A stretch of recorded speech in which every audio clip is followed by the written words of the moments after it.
یہاں سے نماز کی اہمیت بھی سمجھ میں آئی کہ یہ 5 اوقات کیوں مقرر کیے گئے، 5 وقت جو ٹھہرائے گئے ہیں وہ کیوں ہیں۔ تو آپ اگر اس پر سائنسی اعتبار سے غور کریں تو فجر کی نماز کب ہے؟ جب رات جاتی ہے اور دن آنے والا ہوتا ہے، یعنی ایک حالت سے دوسری حالت چینج ہو رہی ہے۔ ظہر کی نماز کب ہے؟ جب دن ڈھلتا ہے، یہاں بھی حالت چینج ہو گئی، ابھی تو چڑھ رہا تھا اور اب زوال ہو گیا تو وہ ڈھلا۔ عصر کی نماز کب ہے؟ جب پھر اب چینج ہونے والا ہے، یعنی دن جانے والا ہے اور رات آنے والی۔ فجر کب تھی؟ جب رات جانے والی ہے اور دن آنے والا ہے۔ عصر کب ہے؟ جب دن جانے والا ہے اور رات آنے والی ہے۔ مغرب کب ہے؟ اب دن چلا گیا، مغرب اس وقت ہے جب دن چلا گیا، اب کیا آ گئی؟ رات آ گئی۔ عشاء کب ہے؟ جب آپ کی پوزیشن چینج ہونے والی، جب آپ سونے والے ہو۔ تو کہیں سورج کی حالت چینج ہو رہی ہے، کہیں آپ کی حالت چینج ہو رہی ہے۔ اسی طرح بندے کی دوڑ دھوپ کے بھی معاملات اگر آپ اس حساب سے چلیں تو بندے کے دوڑ دھوپ کے معاملات بھی ایسے ہی ہیں کہ صبح فریش اٹھتے ہیں تو پہلے اللہ کو یاد کرو، کام پہ لگ جاؤ۔ کچھ تھک گئے تو اللہ کو یاد کرو، پھر کام پہ لگ جاؤ۔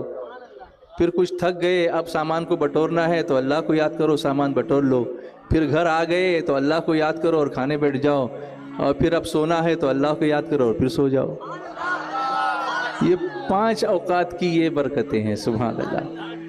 اگر اس طرح سے نماز کو ہم لیں گے تو ایک بوجھ نہیں لگے گی، بلکہ لگے گا یا اللہ کتنا اچھا ہے کہ تھوڑا سا میرا دل تیری طرف مائل ہو جاتا ہے تو تیری رحمتیں مجھے ملنے لگتی ہیں، اس کے بعد میں اپنے کام کے لیے پھر فریش ہو جایا کرتا ہوں۔ سبحان اللہ، کتنا عظیم تصور ہے یہ 5 اوقات کی برکتیں اور اس کی حکمتیں ہیں۔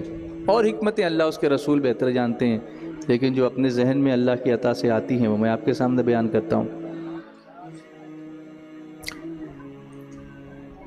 اب یہ معاملہ اس لیے ہے کہ انسان اس بات پر قدرت نہیں رکھتا کہ وہ مسلسل عبادت میں رہے۔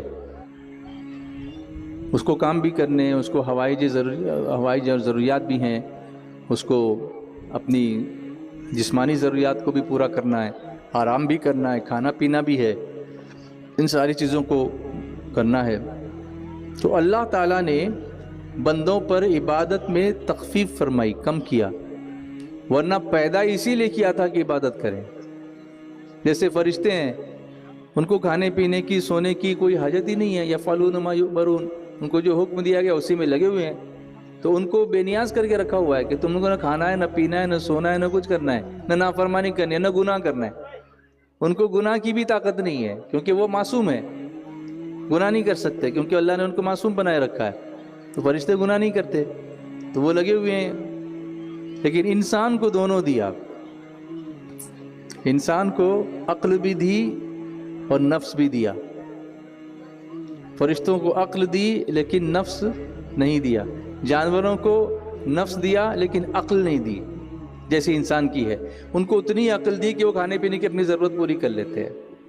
اب اگر انسان بھی صرف کھانے پینے کے لیے اپنی عقل یوز کرے گا تو جانور کی طرح ہو جائے گا۔ تو اس کو پیدا کیوں کیا؟